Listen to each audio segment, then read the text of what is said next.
여러분 피겨의 여왕 김연아 선수 잘 아시죠? 제가 너무너무 좋아하는 선수입니다. 또한 이 배드민턴의 여제 안세영 선수도 잘 아시죠? 이 선수도 제가 너무너무 사랑하고 좋아하는 선수입니다. 자, 그런데 이렇게 김연아 선수와 안세영 선수의 공통점이 있습니다. 그게 뭐냐면 이 선수들은요 실력도 대단하죠. 실력도 대단한데 그 실력을 뒷받침해 주는 강한 멘탈이 있다는 거예요. 강한 멘탈이 있습니다. 김연아 선수는요 자기 앞에 아무리 잘하는 선수가 정말 훌륭하게 그 경기를 다 해도 전혀 흔들리지 않습니다. 오히려 자기가 할 거 더 보라는 듯이 잘 해내고요. 그래서 밴쿠버 올림픽에서도 그가 웃음을 거머쥐었잖아요. 그렇죠. 그만큼 멘탈이 강합니다. 안세영 선수도 그래요. 경기하는 걸 가만히 보면 때로는 질 때도 있잖아요. 그런데 그렇게 점수 차이가 많이 나면 멘탈이 약하면 그냥 무너져요. 그런데 이 멘탈이 정신력이 강하니까요. 그거를 역전시키는 거예요.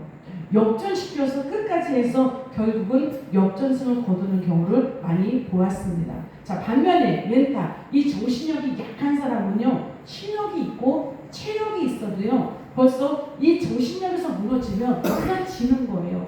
끝까지 가지를 못해요. 그래서 이 선수가 우승을 하고 승리를 하느냐 못하느냐 이거는 실력도 대단하지만 강한 정신력도 한몫하더라. 이것이 바로 운동선수 우리 김연아 선수와 안세영 선수에게서 느끼는 포스라는 거예요.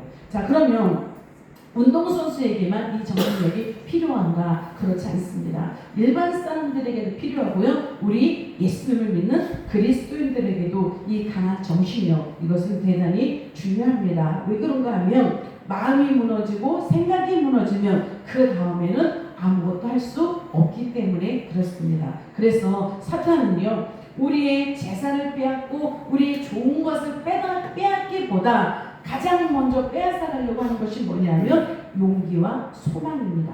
이것을 빼앗아가 버리면 우리는 그냥 무너지기 때문에 그래요. 그래서 하나님께서는 성경에서 수없이 반복해서 우리에게 말씀하시는 것이 있습니다. 그 말씀은 두려워하지 말라, 담대하라, 강하라 이런 말씀을 수없이 반복해서 우리에게 말씀을 주십니다. 그 이유는 마음이 무너지지 말라는 거죠. 마음이 강건해야 이 일도 할 수 있기 때문에 그렇습니다. 자, 오늘 본문의 유다 백성들도 바로 그런 상태였습니다. 그들은 바벨론에서 포로 생활을 70년 동안 했습니다. 그리고 하나님의 은혜로 이제 다시 예루살렘으로 돌아왔어요. 귀환에 왔습니다. 자, 왔을 때는 굉장히 감격스러웠습니다. 왜냐하면 하나님께서 그들을 이스라엘 다시 예루살렘으로 귀환을 시킨 이유는요. 성전, 무너진 성전을 다시 회복시키는 거였거든요. 무너진 성전을 다시 지어라, 건축하라. 그래서 다시 돌려보낸 것입니다. 그러니까 올 때는 어떻게 해요? 기대가 충만했습니다. 아, 이제 그렇게 사모하던 예루살렘 성전, 무너졌던 그 성전을 우리가 다시 세우리라 라는 기대로 가지고 이제 다시 돌아왔습니다. 자, 그런데 현실은요 기대와 너무 달랐어요. 왜냐하면 자, 성전 공사를 시작했습니다. 그랬더니 이 주변 민족들이요 강하게 방해를 하는 거예요. 성전을 짓지 못하도록 계속 방해하는 작업을 합니다. 또한 정치적인 압력도 있고요. 또한 성전을 짓기 위해서는 경제적인 부담도 굉장히 크거든요. 그런데 이 모든 것들이 여러 가지가 어려운 점이 있습니다. 또 성전만 짓는 게 아니잖아요. 이제 포로로 있다가 왔으니 먹고 살아야 되잖아요. 자녀들도 키워야 되잖아요. 이런 여러 가지가 있습니다. 그러니까 어떻게 됩니까? 성전을 짓는 일을 점점점 뒤로 미루게 되었다는 거예요. 그래서 이제 성전을 짓겠습니다 라고 했던 그 시기부터 다시 성전을 짓기 시작한 이 기간이 언제 얼마나 됐느냐 16년이라는 시간이 그냥 뚝딱 지나가 버렸어요. 16년이라는 시간을 그냥 성전을 방치해 놓고 자기들이 먹고 사느라고 너무 바빴다는 거예요. 그랬더니 하나님께서 이제 학개 선지자를 보내셔서 백성들의 마음을 일깨우신 겁니다. 그 말씀을 듣고 백성들은 이제 다시 공사를 시작하게 되는 거죠. 자, 그런데 마음을 다잡고 16년간이나 머물렀던 이 성전을 다시 짓기 시작을 하는데요. 이제 또 다른 문제가 생기기 시작했습니다. 그게 뭔가 하면 바벨론에 70년이 있었다고 했잖아요. 자, 그런데 그 중에 보면 옛날에 그 솔로몬 성전이 무너지기 전에 그 솔로몬 성전을 본 사람들이 있었다는 거죠. 물론 이세들도 있었고 그렇지만 그 많은 사람 중에서 옛날에 그 화려했던 그 솔로몬 성전을 보았던 사람들이 있었다는 거예요. 그 성전을 기억했다는 것이죠. 그런데 그 성전은요, 정말 솔로몬이 너무너무 화려하게 지었습니다. 금과 은으로 화려하게 그 성전을 지었었거든요. 그런데 그 옛날에 솔로몬 성전을 기억했었는데 지금 다시 이 짓기 시작하는 성전을 보니까 너무 초라한 거예요. 너무 초라하고요. 이 규모도 굉장히 작습니다. 이스라엘에는요, 성전이 제1성전, 제2성전, 제3성전 이렇게 세 개를 말합니다. 제1성전이 바로 솔로몬, 다윗의 아들 솔로몬이 지은 거예요. 하나님께서 다윗이 처음에 하나님께 제가 성전을 짓겠습니다 라고 했을 때 하나님께서 허락하지 않으셨잖아요. 왜냐하면 다윗은 전쟁을 많이 했습니다. 그래서 너의 손은 피를 많이 흘렸으니 너의 손으로 성전을 짓지 말아라. 그 대신에 다윗은요, 자기 일평생을 그 성전을 지을 수 있도록 모든 재물과 모든 제목들을요 다 준비해놨습니다. 그래서 자기의 아들 솔로몬을 통해서 성전을 짓게 만들었습니다. 그랬더니 정말 다윗이 죽고 난 다음에요, 솔로몬이 왕이 되었습니다. 모든 것을 다해서 솔로몬의 이 성전을 지었는데 그렇게 화려할 수가 없는 거예요. 그렇게 멋질 수가 없는 거예요. 그래서 하나님께서도 이 성전을 기뻐해서 정말 구름 가운데 하나님의 임재가 충만했던 그것이 바로 솔로몬 성전입니다. 이것을 봤다는 거죠. 그런데 지금 이 두 번째 지은 성전은 수룹바벨 성전이라고 합니다. 왜 수룹바벨 성전인가? 하나님께서 이 수룹바벨을 통해서 바벨론의 포로로 있을 때 그 포로들을 이끌고 귀환하라. 그래서 그 지도자가 누구였는가? 수룹바벨이었다는 거죠. 그래서 이 수룹바벨이라는 사람이 이스라엘 사람들을 포로들을 이끌고 다시 귀환해서 다시 두 번째로 성전을 건축했다고 해서 바로 이것을 수룹바벨 성전이다라고 얘기합니다. 자, 그럼 제3성전 헤롯 성전이라고 하는데, 자, 그럼 이 헤롯 성전은 어떻게 된 것이냐면 구약이 지나갔습니다. 신약이 왔습니다. 그럼 신약이 왔다는 건 뭐죠? 예수님이 오셨다는 거잖아요. 자, 그럼 예수님 시대에 그때는 이 이스라엘이요 로마의 압제, 로마의 식민지로 있었습니다. 그러면 이스라엘 사람이 왕이 아니잖아요.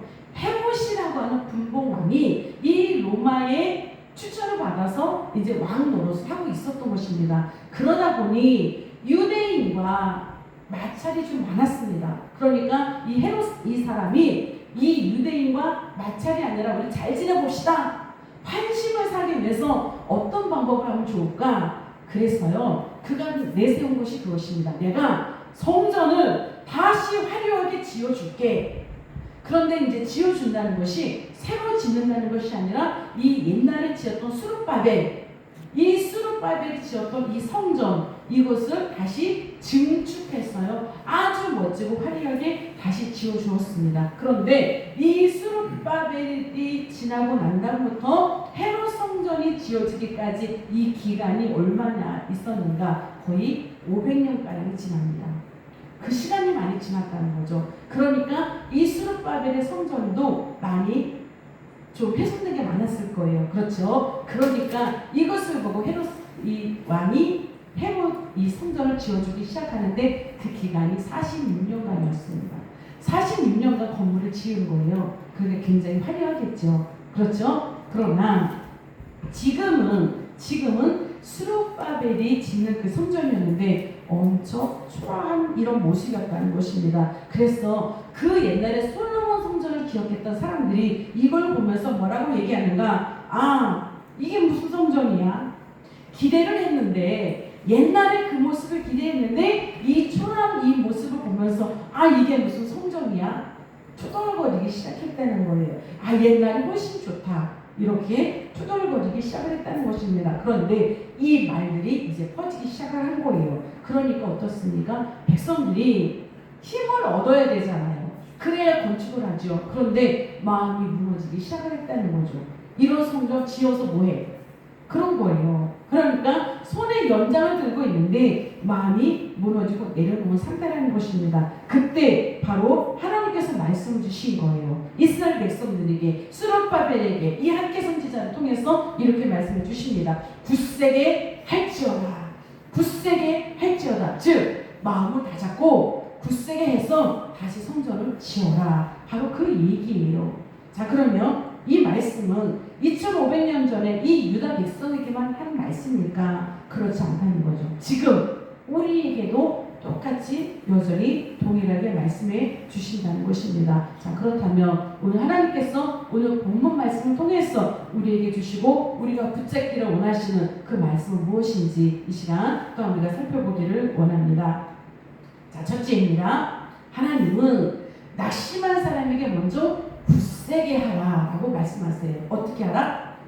굳세게 하라. 자, 4절 우리 같이 읽어보겠습니다. 자, 시작. 그러나 여호와가 이르노라 스룹바벨아 스스로 굳세게 할지어다. 여호사닥의 아들 대제사장 여호수아야 스스로 굳세게 할지어다. 한 장 넘겨주시면 여호와의 말이니라 이 땅 모든 백성아 스스로 굳세게 하여 일할지어다. 내가 너희와 함께하노라 만군의 여호와의 말이니라. 아멘. 자, 이 말씀을 자세히 보면 하나님께서는요 스룹바벨과 여호수아 대제사장 그리고 모든 백성에게 똑같이 뭐라 그랬어요? 스스로 굳세게 할지어다. 이렇게 반복해서 말씀하십니다. 왜 이렇게 반복해서 말씀하시는가? 그 사실은 아까도 말씀드린 거예요. 마음이 무너져 있기 때문에, 마음이 내려져 있기 때문에 그렇다는 것입니다. 그래서 하나님은 그걸 아신 거죠. 성전을 짓기 전에 먼저 해야 될 것은 뭐예요? 너희의 마음을 먼저 세워라라는 것입니다. 돌을 쌓기 전에 먼저 시급한 건 뭐예요? 마음을 세워라. 그래서 하나님은 말씀하십니다. 굳세게, 스스로 굳세게 할지어다. 자, 그러면 왜 이들은 마음이 무너졌는가? 자, 한 장 넘겨보시면 네, 3절이 나옵니다. 읽어볼게요. 자, 시작. 너희 가운데 남아있는 자 중에서 이 성전의 이전 영광을 본 자가 누구냐? 이제 이것이 너희에게 어떻게 보이느냐? 이것이 너희 눈에 보잘것없지 아니하냐? 백성들이 이렇게 생각하고 있다는 것을 하나님이 이미 알고 계신 거예요. 그들이 낙심하고 있는 걸 이미 알고 계시는 것입니다. 그래서 이렇게 물으시는 거잖아요. 너희 남아있는 자 중에서 이 성전의 이전 영광을 본 사람이 있지? 그런데 이제 이것이 너희에게 어떻게 보이느냐? 그것과 지금 것을 비교해 보면 지금 너희 눈에 보이는 이것이 보잘것없지, 정말 보잘것없지, 이렇게 말씀하시는 거예요. 정말 이 백성들의 마음을 꿰뚫어서 하나님은 다 보고 계셨다는 것입니다. 자, 어때요? 정말 초라하겠죠. 이미 이 사람들의 마음이 기대로 이렇게 가득 채워져 있던 것이 마음이 이미 내려지기 시작을 했다는 것입니다. 여러분, 사람들은요 비교하기 시작하면 아무것도 못해요. 비교하기 시작을 하면, 만약에 옛날에 그 솔로몬 성전을 본 사람이 하나도 없었다면 지금의 이 스룹바벨 성전도요 굉장히 가슴 벅차하면서 지었을 거예요.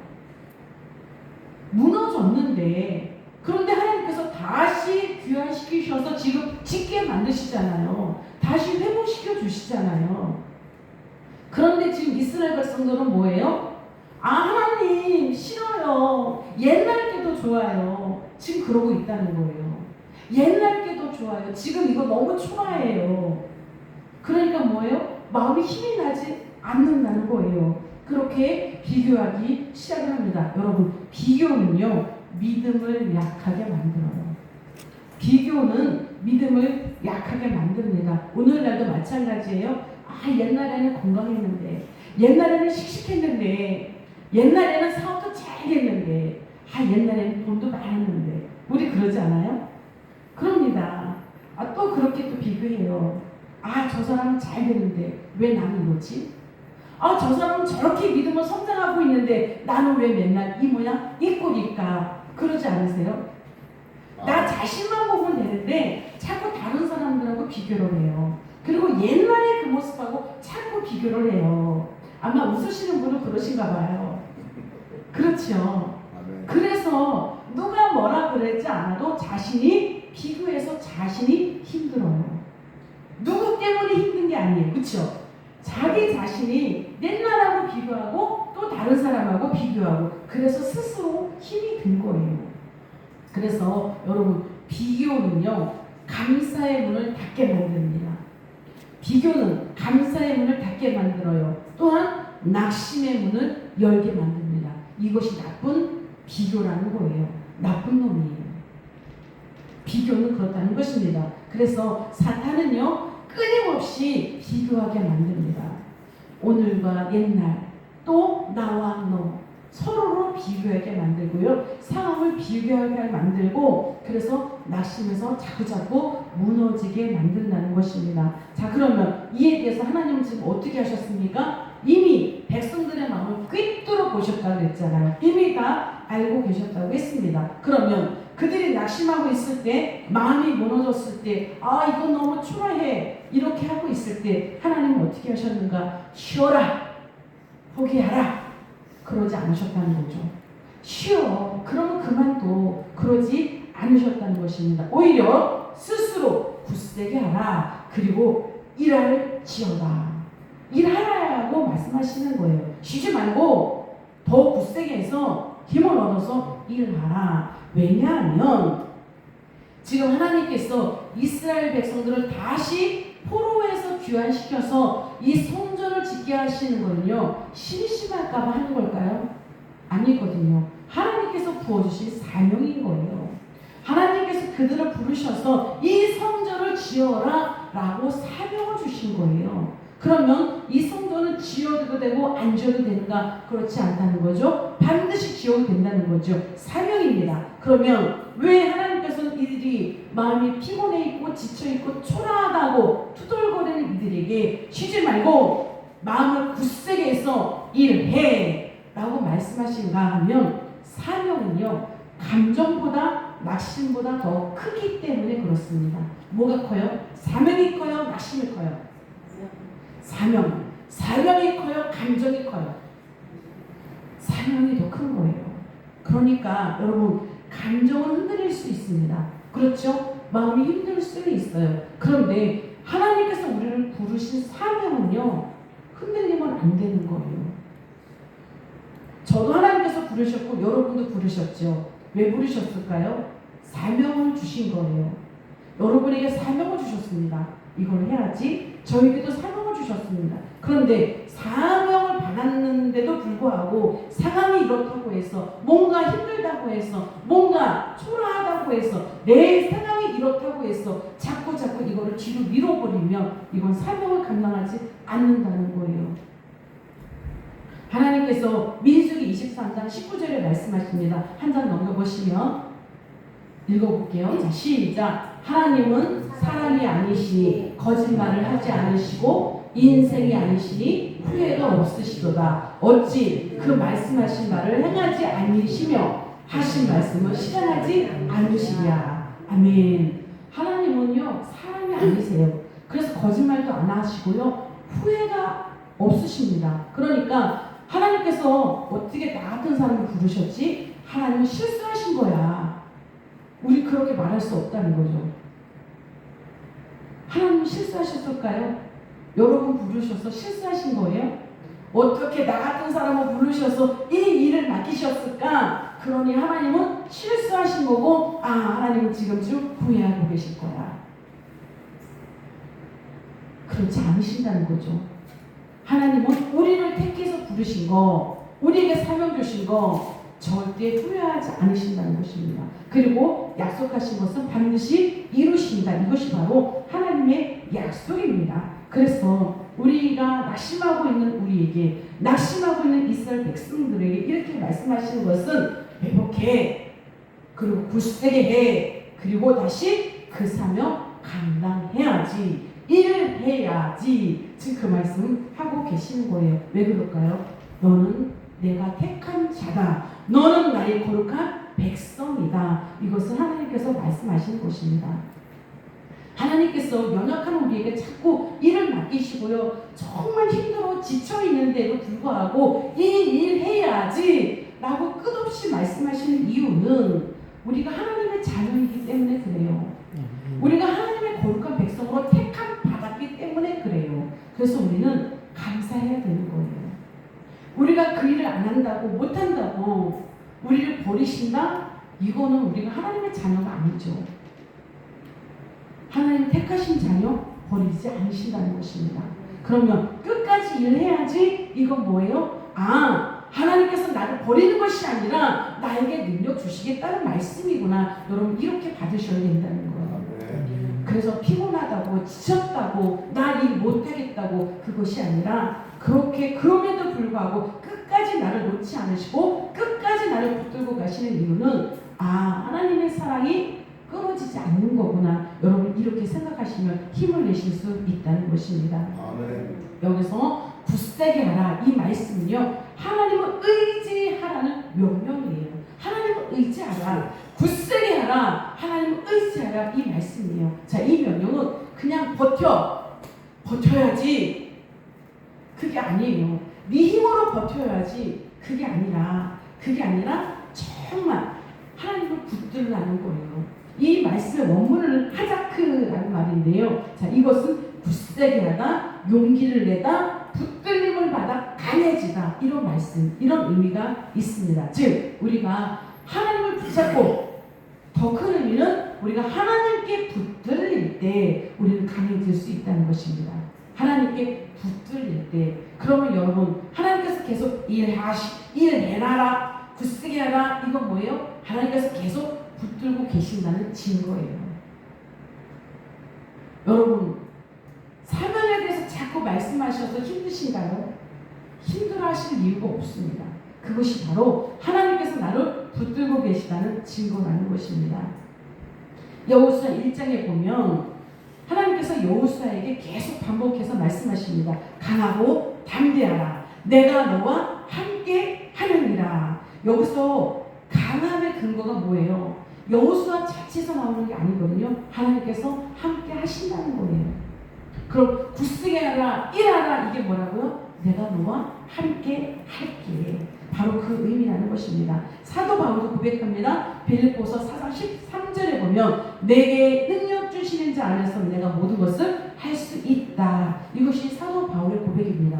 그렇다면 우리의 고백도 이렇게 해야 된다는 거죠. 내게 능력 주시는 자 안에서 내가 모든 것을 할 수 있다. 여러분은 못하십니다. 그런데 어떻게 하실 수 있습니까? 능력 주시는 자, 주님 안에서 이 모든 것을 감당할 수 있다는 것입니다. 그래서 교회는 강합니다. 왜 강할까요? 사람이 많아서가 아닙니다. 가정도 강합니다. 왜 강할까요? 문제가 없어서가 아닙니다. 성도가 강합니다. 왜 강할까요? 성격이 강해서가 아닙니다. 하나님께서 함께 하시기 때문에 강합니다. 아멘. 우리 꿈꾸는 교회 비록 소수가 모이지만 강합니다. 왜요? 하나님이 함께 하시니까. 아멘. 여러분은 연약하지만 강하세요. 왜죠? 하나님이 함께 하시니까. 아멘. 그래서 우리는 강한 거예요. 아멘. 그래서 하나님 또한 우리에게 굳세게 하라, 강해라, 이렇게 말씀하신 것입니다. 여러분 오늘 이 말씀을 꼭 붙잡으세요. 아멘. 그래서 힘이 빠지려고 할 때, 내가 실족하려고 할 때, 이 초라한 이 모든 상황에 내가 낙심이 올 때, 그때 여러분 이 말씀을 붙잡으시고요, 스스로 굳세게 하십시오. 아멘. 그리고 일어나시기를 축원합니다. 아멘. 아멘. 자, 둘째, 이렇게 굳세게 일어나는 사람에게 하나님은 동행하신다는 거예요. 어떤 사람에게? 굳세게 일어나는 사람에게 하나님께서 동행하신다는 것입니다. 오늘 본문의 가장 큰 위로는 뭔가 하면 굳세게 하라 라고 명령하시잖아요. 이것이 다가 아니라 그 뒤에 이어지는 말씀입니다. 아까 4절 하반절에 보면 내가 너희와 함께 하노라 라고 말씀하고 있죠. 파란 것이 시작, 내가 너희와 함께 하노라, 이 말씀인 거예요. 이 말씀 스스로 굳세게 하라. 근거가 뭐예요? 내가 너와 함께 할 거니까. 여러분, 우리 스스로 어떻게 굳세게 일어납니까? 못하죠. 우리 힘으로 못 일어납니다. 그럼에도 불구하고 왜 스스로 굳세게 일어나서 일해라 라고 하십니까? 하나님께서 함께 해주실 거니까. 그렇기 때문에 일어나라 라고 말씀해 주시는 것입니다. 그래서 하나님은 백성들에게 분명하게 얘기하십니다. 일어나라 이렇게 하시죠. 자, 하나님은 이스라엘 백성들에게 내가 성전을 완성시켜 줄게 라고 약속하지 않으십니다. 내가 방해하는 저 원수 다 해결해 줄게 라고 얘기하지 않으세요. 경제적으로 먹고 사는 거 내가 먼저 다 해결해 줄게 이렇게 약속해 주지 않습니다. 그것보다 더 먼저 중요한 약속을 해주세요. 그것이 바로 내가 너희와 함께 하노라. 이 약속의 말씀이라는 거예요. 왜냐하면 하나님은요 이스라엘 백성들에게 가장 중요한 약속을 해주시는데 이것이 바로 가장 중요한 축복이고 약속이라는 것입니다. 여러분, 하나님께서 함께 하신다는 게 뭐죠? 이것을 바로 하나님이 우리와 함께 하시는 상태, 이거를 임재라고 말씀하잖아요.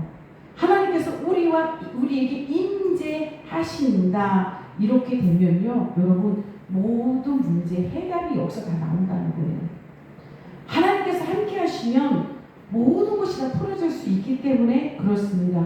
모세가 광야에서 하나님의 부르심을 받았습니다. 그때 모세가 아멘, 제가 할 수 있습니다, 내가 하겠습니다 이러지 않았어요. 계속 하나님, 내가 누군데요? 내가 누구간데 이 일을 합니까? 난 못해요.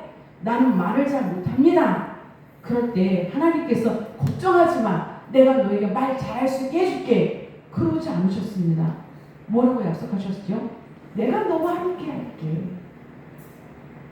내가 너와 함께 할게. 자, 여호수아도 모세의 뒤를 위해서 이스라엘의 지도자가 되었습니다. 요단강을 건너야 됐고요. 여리고성을 무너뜨려야 됐고요. 앞으로 수많은 전쟁을 치러야 했습니다. 그런데 하나님은 이 여호수아에게 걱정하지 마, 내가 군사력을 좋게 해줄게, 훌륭한 군대를 만들어 줄게. 그러지 않으셨습니다. 뭐라고 그러셨죠? 내가 너를 떠나지 않을 거야. 너를 버리지 않을 거야. 내가 너와 함께 할 거야. 그러니까 강하고 담대하라. 하나님이 버리지 않으신다고 했습니다. 너를 떠나지도 않는다고 했습니다.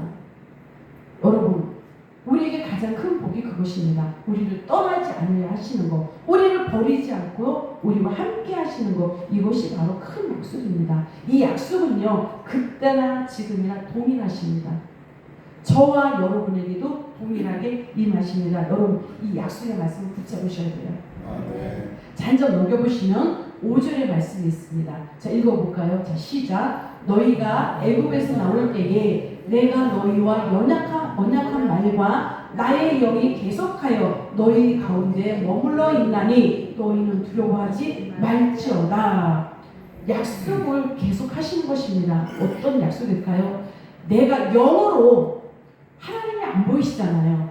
하나님이 영이시니까. 그렇죠? 그런데 이 영이 계속해서 우리 가운데 머물러 계신다는 거죠. 머물러 계신다는 건 뭐예요? 잠깐 들렸다 가시는 것이 아니라 계속 우리 안에 머물러 함께 하시겠다는 것입니다. 그래서 두려워하지 말아라 이렇게 말씀하고 있습니다. 그래서 여러분, 우리가 두려워하지 말 것은 우리 안에 성령께서 계시기 때문에 그래요.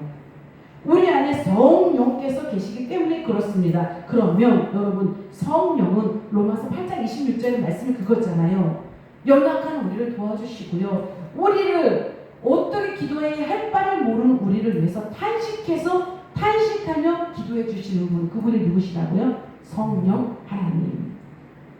지금 우리 안에, 여러분 안에 그 하나님께서 함께 하시면서 여러분을 지켜주고 계시겠다는 거예요. 그리고 여러분의 삶을 계속 이끌어가 주신다는 것입니다. 이 약속의 말씀을 붙잡으시면 여러분 낙심할 것이 없습니다.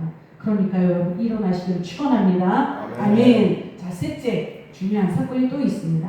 하나님은요 이렇게 강하게 일어나는 사람에게 하나님이 함께 하시죠. 그리고 중요한 약속은요, 나중에 영광을 준비하신다는 거예요. 지금은 어때요? 초라할 수 있다는 거죠. 그런데 이 초라한 지금 현실이 다가 아니라는 거예요. 나중에 더 영광이 있다라는 것을 우리에게 약속하고 있습니다. 즉 사람은 초라한 현재를 봅니다. 초라한 나의 모습을 봐요. 내가 뭘 하지? 내가 무엇을 할 수 있을까? 난 아무것도 못해. 그런데 하나님은요, 초라한 이 모습이 다가 아니라 미래를 보고 계신다는 거예요. 그래서 지금이 더 다가 아니다. 앞으로가 더 좋다. 나중의 영광이 지금보다 더 크다. 라는 것을 또한 반복해서 말씀해 주십니다. 왜냐하면 8절에 보면 은도 내 것이요 금도 내 것이라.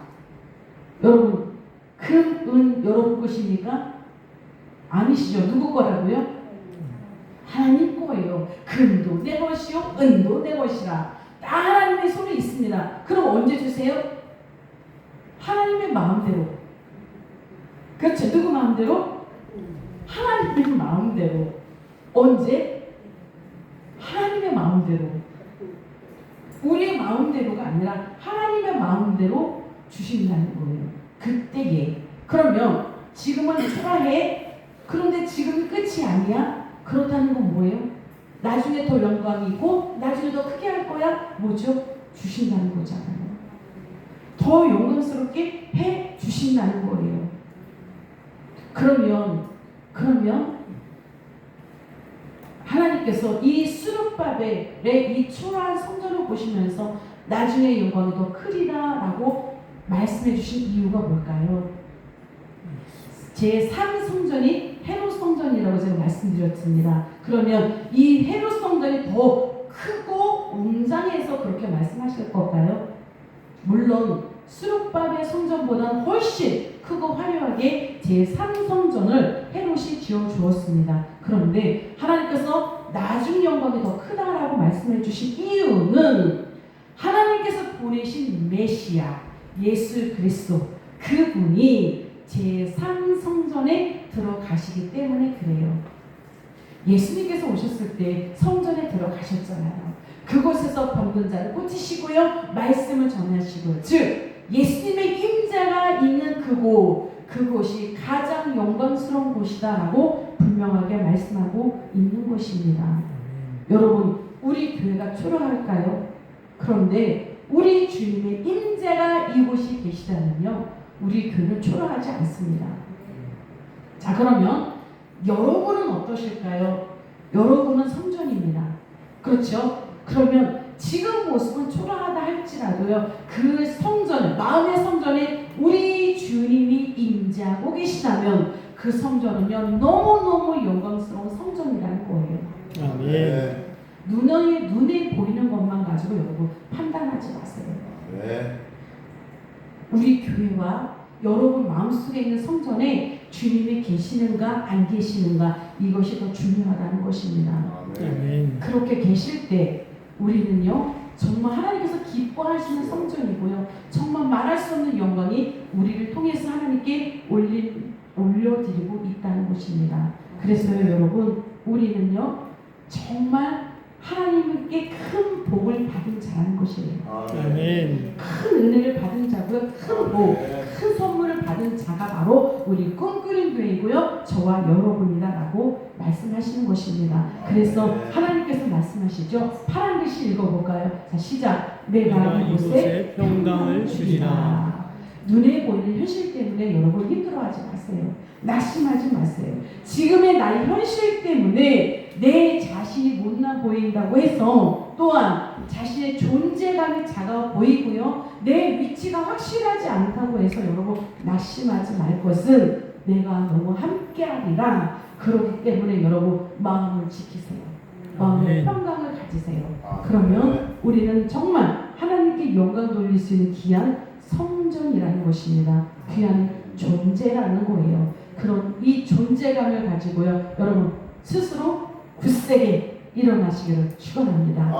참 평강이 여러분에게 임하기를 축원합니다.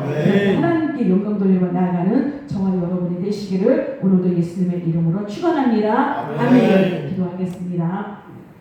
하나님 감사합니다. 오늘 스룹바벨 성전을 통하여서 백성들이 얼마나 낙심하고 있었는지 보게 하시니 주님 감사합니다. 이것은 우리의 모습입니다. 우리 현재의 모습, 이 나약한 모습, 현실이 열어져 있지 않고 힘들어하는 이 상황 때문에 우리는 낙심해 있고 초라한 이 모습 때문에 우리는 힘들어합니다. 우리가 무엇을 할 수 있을까? 그러나 하나님은 말씀하십니다. 내가 너와 함께하니 너는 스스로 굳세게 일어나라. 그리고 일하라. 사명을 감당하라. 라고 말씀하십니다. 그러니 우리 주님께서 우리와 함께 하심으로 말미암아 마음에 참 평안을 얻게 하시고 마음을 지키게 하시며 우리에게 맡겨진 그 사명을 잘 감당할 때에 하나님께 영광 돌리며 나아간 우리가 되게 하시고 또한 하나님께서 우리에게 임자하여 주심으로 우리는 쓰임받는 믿음의 사람일 뿐만 아니라 거룩한 성전이 되는 줄 믿습니다. 이렇게 기쁨으로 은혜로 감사함으로 하나님께 나아간 우리 모두 되게 하여 주옵소서. 감사하고 예수님의 이름으로 기도합니다. 아멘. 352장